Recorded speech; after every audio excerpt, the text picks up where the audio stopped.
तो आज हम लोग ना एक थ्योरम पढ़ेंगे, वर्क एनर्जी थ्योरम।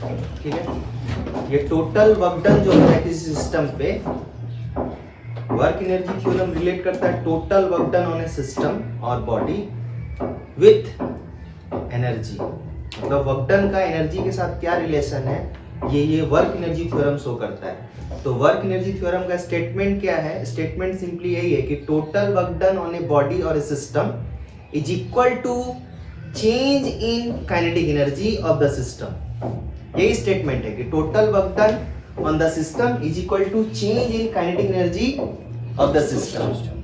अब ध्यान से देखो, जिसे हम बोल रहे हैं कि मान लो कि एक बॉडी है, हम एक बॉडी कंसीडर कर रहे हैं। ठीक है, ये एक बॉडी है, एक रिजिड बॉडी हम बोल रहे हैं इसकी, और रिजिड बॉडी के बारे में हम बोल चुके हैं कि रिजिड बॉडी क्या होता है। एक रिजिड बॉडी हम कंसीडर किए, ठीक है, और इसमें बहुत सारा फोर्स लग रहा है।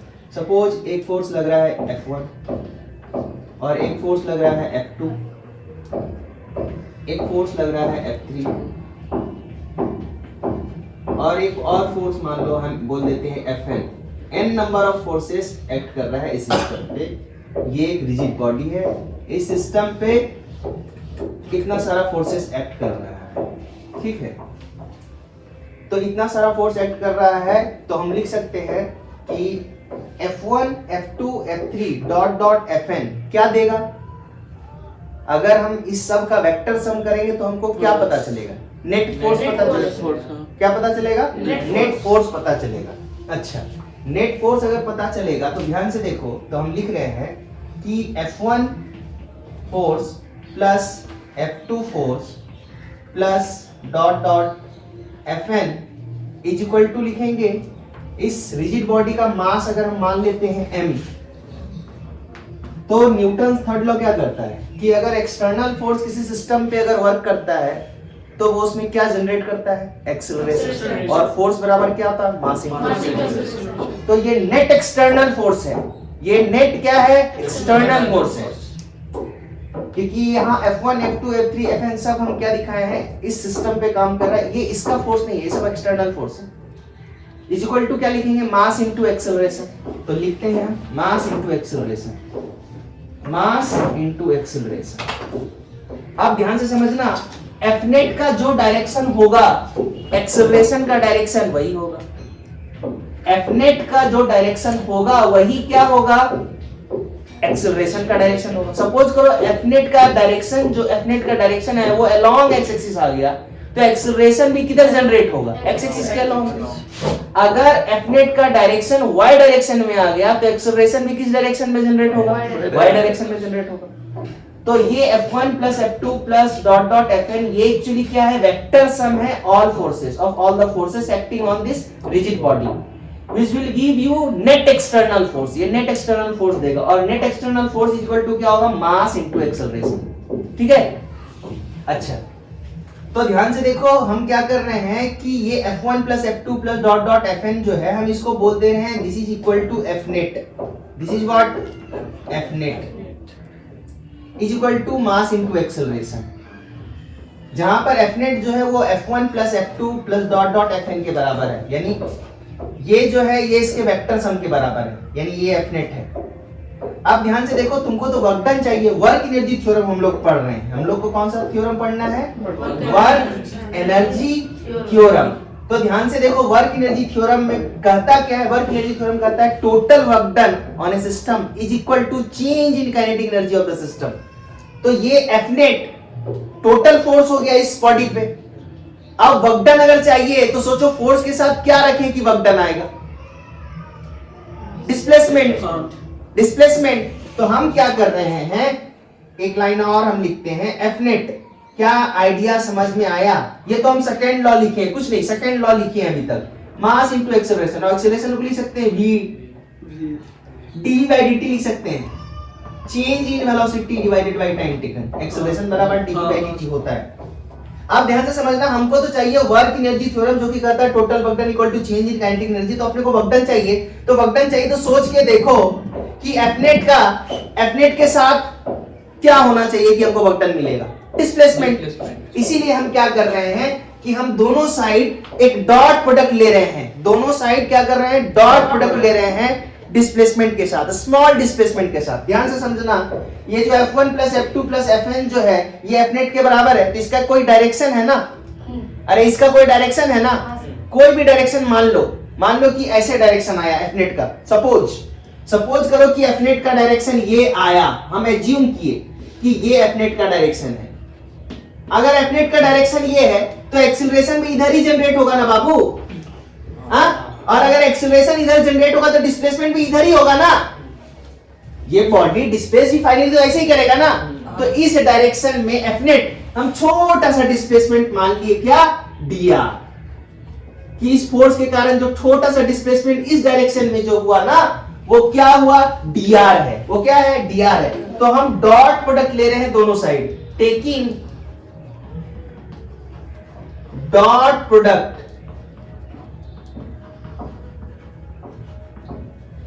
with dr both side, दोनों साइड हम dr से डॉट प्रोडक्ट ले रहे हैं। अब समझना मेरा इस बात को, v बराबर क्या होता है, v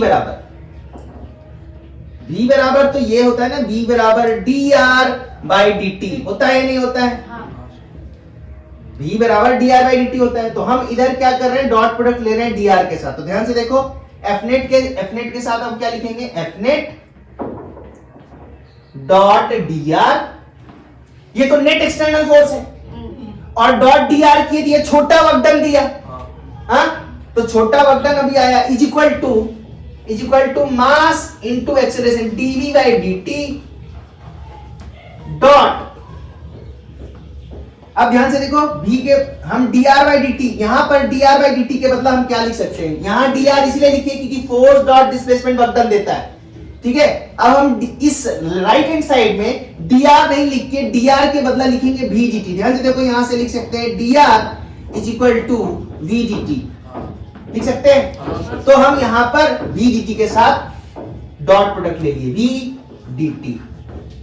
अब समझना मेरा बात, क्या फोर्स का डायरेक्शन और dr का डायरेक्शन एक ही डायरेक्शन में है, तो डॉट प्रोडक्ट प्लेन मल्टीप्लिकेशन में बदल जाएगा। अच्छा, वेलोसिटी का डायरेक्शन और चेंज इन वेलोसिटी का डायरेक्शन एक ही डायरेक्शन में होगा, उसी डायरेक्शन में चेंज इन वेलोसिटी आएगा। तो ध्यान से देखो, dt क्या हो गया, कैंसिल हो गया, और ये छोटा वर्क डन हुआ। अगर हमको टोटल वर्क डन चाहिए तो हमको इंटीग्रेशन करना पड़ेगा, हमको क्या करना पड़ेगा, इंटीग्रेशन करना पड़ेगा। इंटीग्रेशन हम लिख रहे हैं Fnet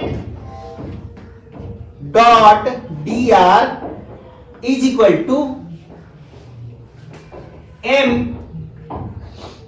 v dv। अब हम डॉट प्रोडक्ट इधर से हटा दिए, इधर से हम डॉट प्रोडक्ट हटा दें क्योंकि वेलोसिटी का डायरेक्शन और चेंज इन वेलोसिटी का डायरेक्शन सेम है। तो एंगल cos 0, एंगल 0 तो cos 0 1, इसीलिए हम सिंपली लिखे m v dv, ठीक है, इंटीग्रेशन।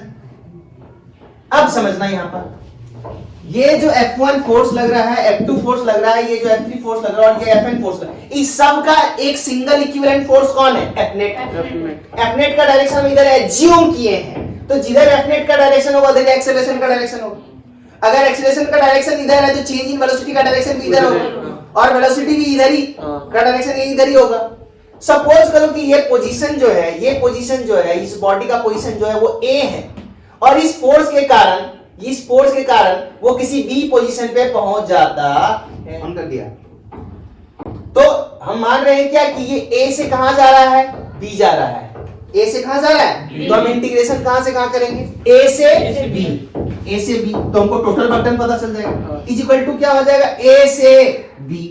ये तो टोटल वर्क डन है, और यहां A से B, इसमें भी A से B इंटीग्रेट करेंगे। ध्यान से देखो, यहां हम A से B ले गए हैं, यहां इंटीग्रेशन R के रिस्पेक्ट में है और यहां इंटीग्रेशन V के रिस्पेक्ट में है। यानी कहने का मतलब यहां पर वेरिएबल जो है V है, तो A पोजीशन पे वेलोसिटी क्या है, मान लिए VA, और B पोजीशन पे वेलोसिटी मान लिए VB, मान लिए, तो M बाहर चला जाएगा, M कहां चला जाएगा, बाहर चला जाएगा, M बाहर चला जाएगा, और VdV का इंटीग्रेशन V स्क्वायर बाई 2, तो M बाई 2 बाहर चला गया। अपर लिमिट तो VB square minus VA square कोई दिक्कत? अब ध्यान से देखो, हाफ अलग अलग कर देते हैं। इज इक्वल टू क्या हो जाएगा? इज इक्वल टू हो जाएगा half m velocity at B का square minus half m velocity at A का square. So this is a final kinetic energy, K final. अगर हम काइनेटिक एनर्जी पूरा लिख दे, kinetic energy final minus kinetic energy initial, and this is what? This is the total work done on this system or body. So this is the statement of work energy theorem. ये जो है ना पूरा, ये work energy theorem का statement है। और proof कैसे किए? स्टार्ट किए F1 F2 F मास इनटू एक्सेलरेशन से, सेकंड लॉ ऑफ मोशन से स्टार्ट किए। अब हम तुमको आइडिया दिए कि यहां तक तो कोई दिक्कत नहीं है, उसके बाद आइडिया दिए कि क्यों हम डॉट प्रोडक्ट लिए, because we know when we take dot product of force and displacement we get what? Work done. इसीलिए हम यहाँ dr के साथ क्या लिए? डॉट प्रोडक्ट लिए। बात समझ में आया? अच्छा, इधर से इधर dr से डॉट प्रोडक्ट लिए, लेकिन यहाँ पर dr के बदला कुछ और रखे। क्यों रखे? क्योंकि यहाँ वेलोसिटी था, ठीक है, इसीलिए हम dr के जगह पर क्या लिख दिए? vdt लिख दिए। क्या ये बात समझ में आया? यही क्या है वर्क एनर्जी थ्योरम। तो काइनेटिक एनर्जी इक्वल टू क्या होता है? Half m v square. तो वर्क एनर्जी थ्योरम कहता है कि total work done is equal to delta K E. Delta means change in kinetic energy, ठीक है। तो हमको पता है कि काइनेटिक एनर्जी के ई इज इक्वल टू होता है हाफ एम वी स्क्वायर, है ना। अगर तुम इस काइनेटिक एनर्जी को डिफरेंशिएट करो, किसके रिस्पेक्ट में? टाइम के रिस्पेक्ट में। तो d K E divided by d t is equal to क्या आ जाएगा? हाफ एम वी स्क्वायर का डिफरेंशिएशन हो जाएगा 2v, और dv बाई dt क्या हो जाएगा? एक्सेलरेशन। लिख दे पूरा क्या? dv by dt। ये समझ में आया क्या? हाफ कट गया, मतलब 2 कट गया। अब ध्यान से देखो, इज इक्वल टू क्या हो गया? Mass into velocity into acceleration, है ना। तो ये क्या आ गया? Mass into acceleration into velocity, ठीक है। और ये क्या दिखा रहा है? Rate of change of kinetic energy, ये दिखा रहा है ना। This is showing the rate of change of kinetic energy. So this is equal to D K E divided by D T. अब ध्यान से देखो, ये मास इंटू एक्सेलरेशन तो क्या है? फोर्स है। सो हम लिख सकते हैं d K E by d t is equal to m into A.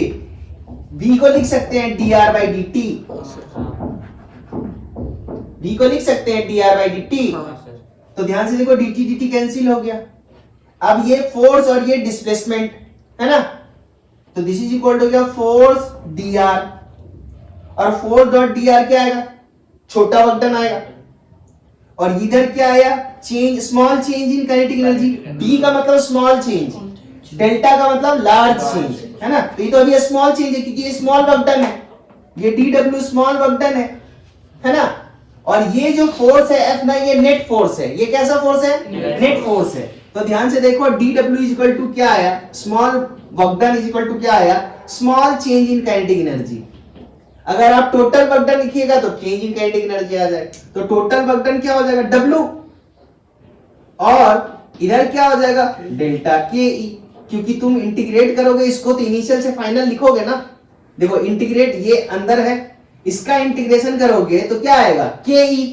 Upper limit और लोअर लिमिट और अपर लिमिट को पुट करोगे ना तो डेल्टा के ई आएगा ना। क्या मेरा बात समझ में आया?